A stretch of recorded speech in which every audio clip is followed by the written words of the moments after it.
Hello, good afternoon, guys. We in LA.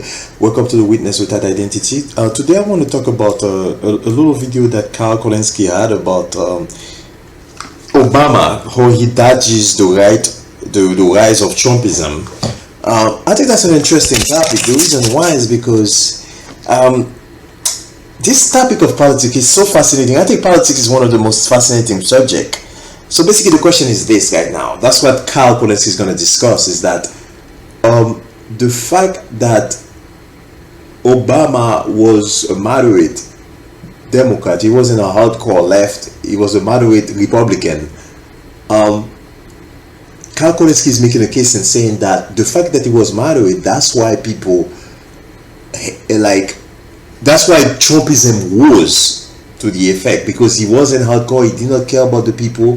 He did not care about bringing the job back. He did not fight for the working class, according to Carl. That's what he said.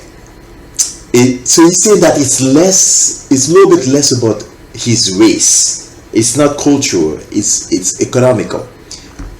Carl is very focused on the economy, the economical factor of people, and I think I give him 100% for this because it is true. Economy is everything. Money is everything. Money makes the world go round. That's basically what Kyles Kulinski is saying. It is true. But this is what I want to say. So I want you guys to watch the video. Watch the video first and let me know what you guys think because there's a lot of stuff in the video. You need to watch the video. Fareed Zakaria spoke about Obama's new book. It's his 47th autobiography. And in some of the segment, you're not going to see this part here, but in some of the segment, he says, oh, he's a great writer and, he makes a lot of good points. And then he gets to some criticisms. Now, this is really interesting because he's so close to nailing it exactly right, but then he just misses at the end. So let's see his criticism of Obama, and then we'll discuss. He devotes little time in the book to the central political dynamic in his years in office, the rise of an enraged, utterly obstructionist, Manichaean opposition to his presidency and to himself personally, that ultimately culminated in the election of Donald Trump. A reminder, Barack Obama was a moderate Democrat, conservative in temperament, he acknowledges, and governed as one. For his key economic advisors, he chose Tim Geithner and Larry Summers, widely seen as two of the most centrist, market-friendly experts of the party.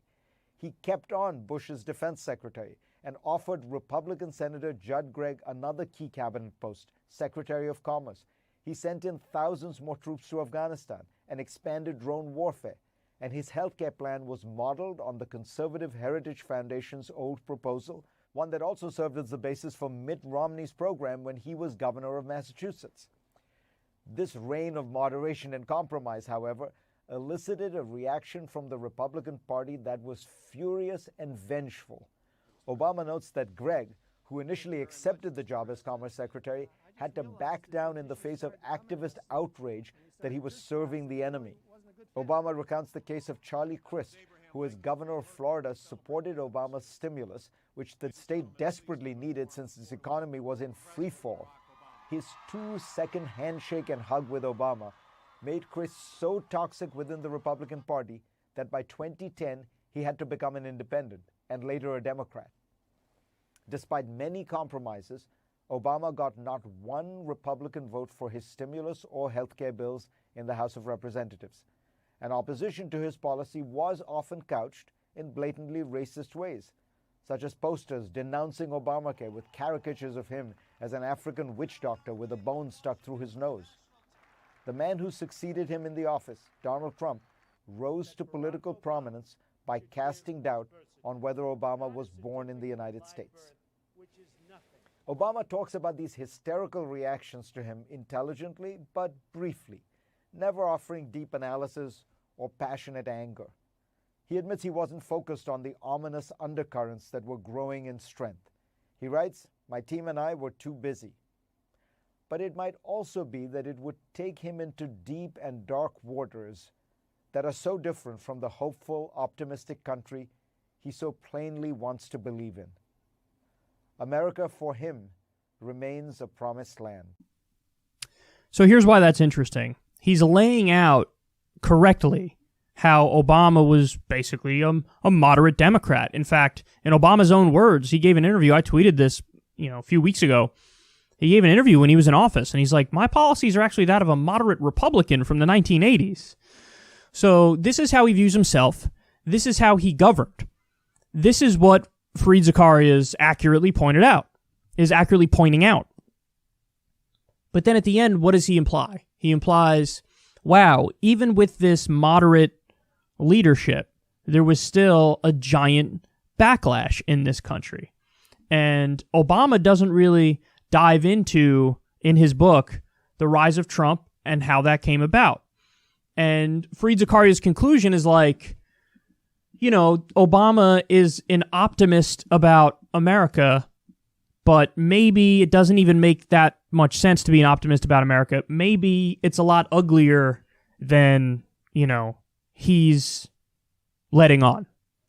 So his argument is like, even with moderate leadership from Obama, you got this hardcore cultural backlash.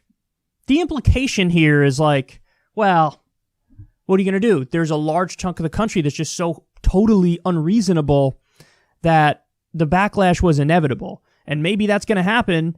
That's the reaction after you have the first black president elected. You get this like cultural backlash, which led to the ugly rise of Trumpism. So that's the argument that he's getting at there. Now, here's why that just misses the mark. It misses the mark because it doesn't account for the possibility that maybe Obama's moderation in terms of his policies, maybe that was part of the problem. See, he portrays it as like if anything, that shouldn't lead to a backlash. That should lead to more support from the right, from Republican voters. And no, my argument would be, and I think there's evidence for this, as opposed to there's none for what Fareed is saying. Actually, if Obama went in there with his mandate after Bush and governed like FDR, really brought about change, say broke up the big banks, for example, kept people in their homes, in the economic crisis, gave people universal basic income, did Medicare for all. In a situation where Barack Obama goes in there and he's a social democrat and he really changes stuff, really gets the corruption out of the system, I think that would have led to, there wouldn't have been nearly as big of a backlash. The moderate policies, corporatist policies, were part of the problem. It's hard to smear somebody who's very obviously working on your behalf and making your life better materially. And so my evidence for this historically is FDR. FDR won all but 2 states. He won 4 times, by the way. He won 4 times. And some of those elections were just insanely crushing, to the point where the Republicans were like, wow, we'll never beat this party. We need to do term limits, because that's one of the only ways maybe that we'll, be able to win again. So as you see here in the video, Kyles discusses the situation with, Fareed Zakaria. Talk about Obama and the fact that the Obama presidency, that the stuff that Obama did that kind of like showed him to be a Republican. He did a lot of stuff. He hired people from the Republican Party. He had a Afghanistan surge again. He increased drone war. All those things that people on the left don't like. I don't like those things also. I don't like increase of military and drone war. But he did all those things, and he felt that. So so Obama did all those things. So like what he felt was that like that's gonna like really help the country, like by being like more of a moderate. Kyles saying that, and Fareed Zakaria from the CNN is saying that even though he was a moderate Republican, they still hated him. So Fareed Zakaria is saying basically there was some sort of a white lash against him. They talk about his race, his birth certificate, and you saw the Trump thing. And Trump was elected on that, on Obama birth certificate. So But Kyle is trying to downplay that. He's saying that if Obama was going to take care of the well-being of the people, people would stick for Obama and will not, the Trumpism wouldn't be that strong.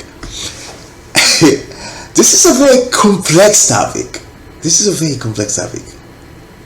So I'm asking myself a question. Okay, maybe it's true, but let's think about it very carefully. Bill Clinton was just like Obama, and the Trumpism effect wasn't there. And there were other Democrat presidents that were there,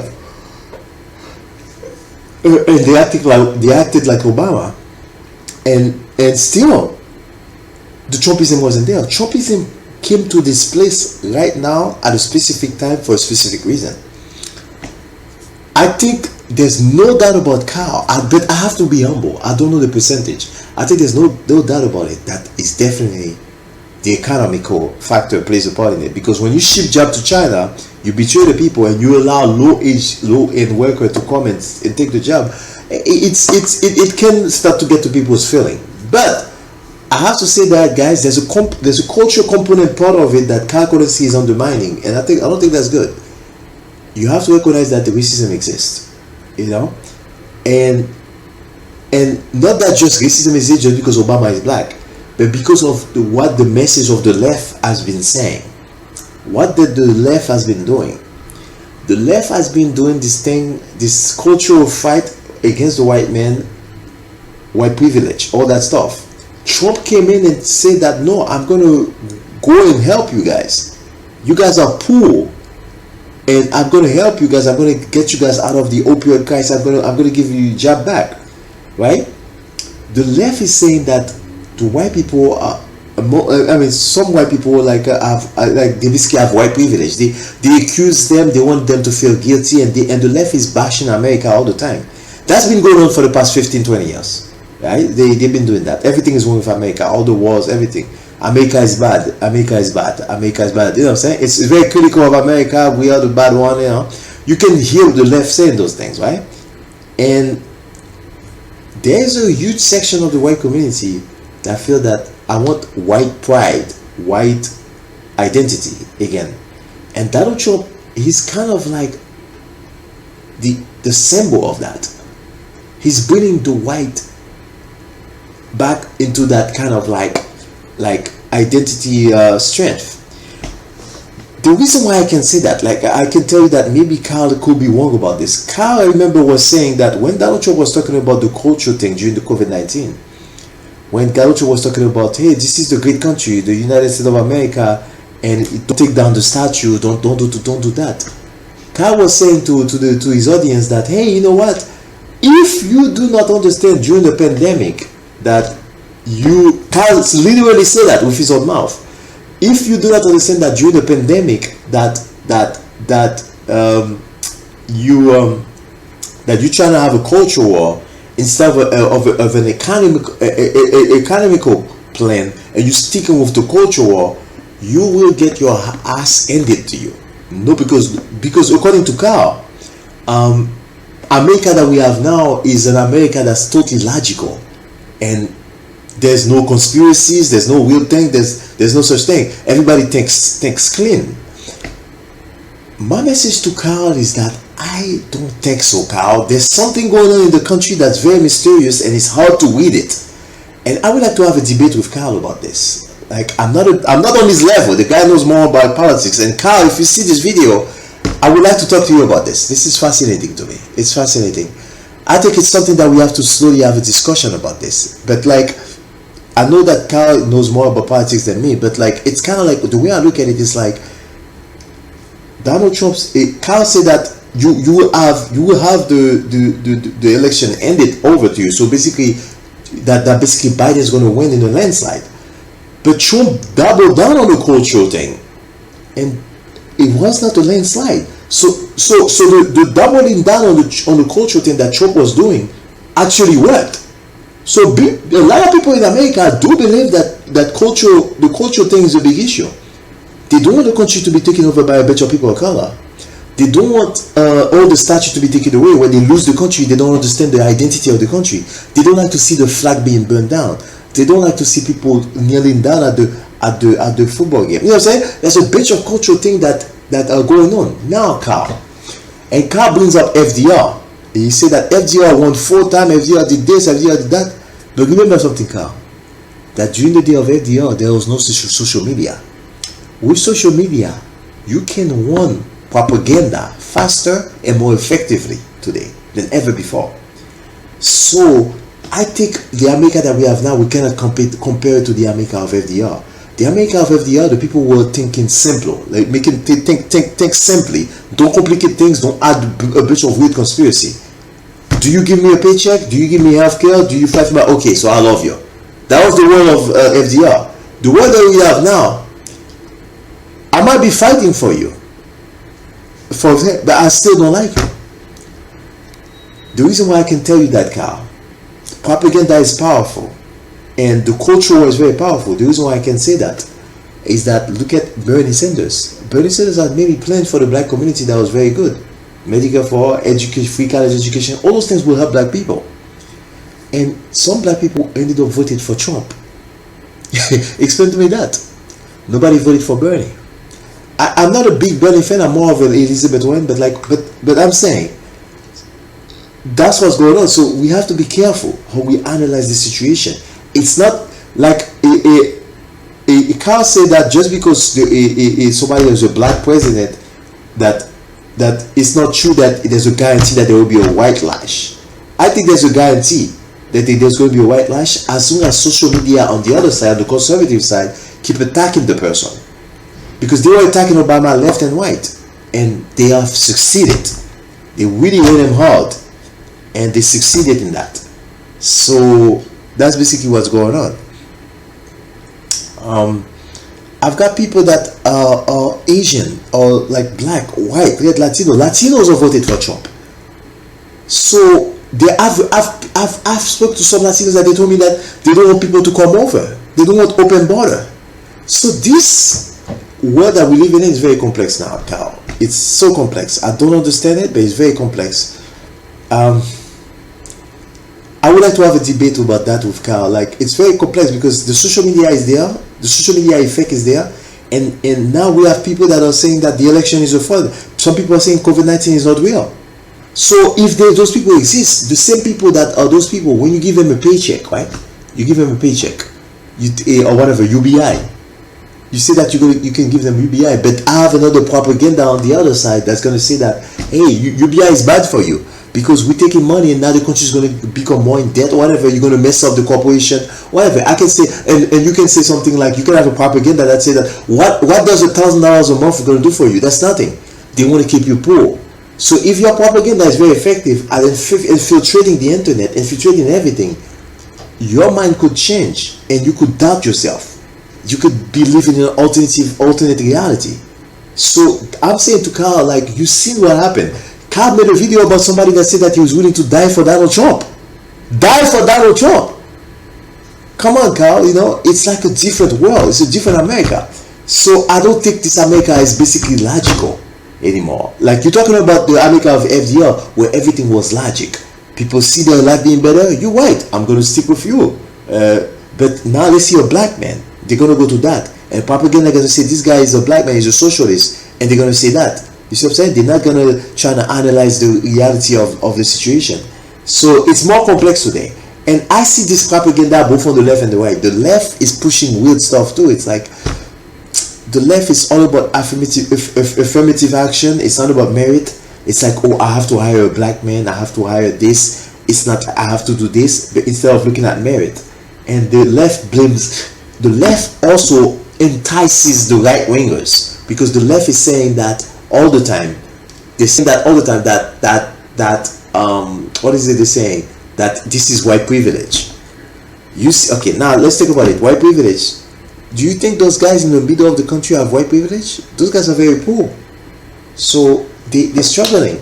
So when you tell them that they have white privilege, they might start become angry, and maybe that anger can start to go into the Trump camp. So be careful. Guys, I'm asking you guys to please subscribe to our channel. Thank you.